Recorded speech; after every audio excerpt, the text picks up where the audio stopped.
As we can see, with these two released, the grommets may fall down. You can rescue them afterwards. The airbox released from the back. The airbox should come up and out of the engine bay like so, nice and easily.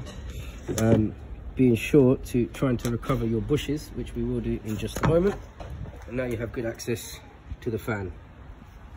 Right, so now we just remove this small Jubilee clip, being very careful when sliding this off with a barb. These barbs are very weak and prone to breaking, especially when they're hot, and as is this brittle plastic pipe across here. So just carefully remove it from its retaining clips. Then you can remove this clip and place the pipe over the back and out of the way to safety. As your pipe's been removed, you can now get to the electronic connector for the fan. Now with the plug removed and out of the way, the harness remains connected to the fan cowling. So what you've got to do is, you can just see in there's a clip. Release that clip and remove the wiring from the cowling through the retaining clips lower down in the engine bay. For a note on this clip, it doesn't come upwards, this slides backwards, and you just see that tab at the back there. This tab just needs to be pushed down to allow for this to slide out. I'm going to try and do it with the phone sort of here. The recording equipment. If I can find a spot for it. And then what I'm going to do is just push down onto this tab here and slide back. And you can see that it slides out and off. And now we can release it from the lower points all across the cowling where it's mounted on various clips. These pipes are increasingly hard to get off, and usually people go for the wiggle technique, which is what causes cracks in other parts of the pipe and why this pipe has been attempted to be repaired on the radiator.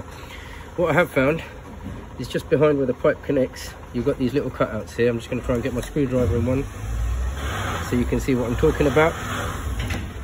These little cutouts here, these are ideal for prying the hose as you wiggle it off.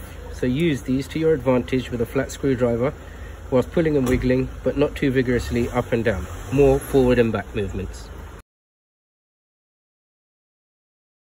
So we're just going to let the hose drain out, and that hose can live there. We're quite happy with that. It won't be getting in our way for later on in the job.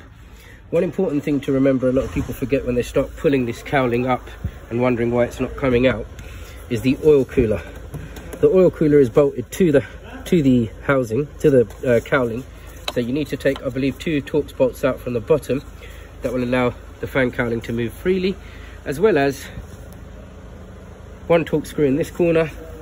And I can't see the other one, but I know there's one right down south in that corner. And both T25s from this top corner and that bottom corner will look like that. So just looking down here, you can see that Torx bolt there on this side of the oil cooler, and one on this side of the oil cooler that's just holding it to the fan. Just release those 2 bolts so the oil cooler can sit and hang at the bottom there, and then we can remove our fan cowling. Right, once you have got this bleep screw out of the bottom, which fits this angle into the cowling and holds the oil cooler onto the cowling, you're not to touch these bolts, but it is, you see that hole, hold on, let me zoom, see that hole there?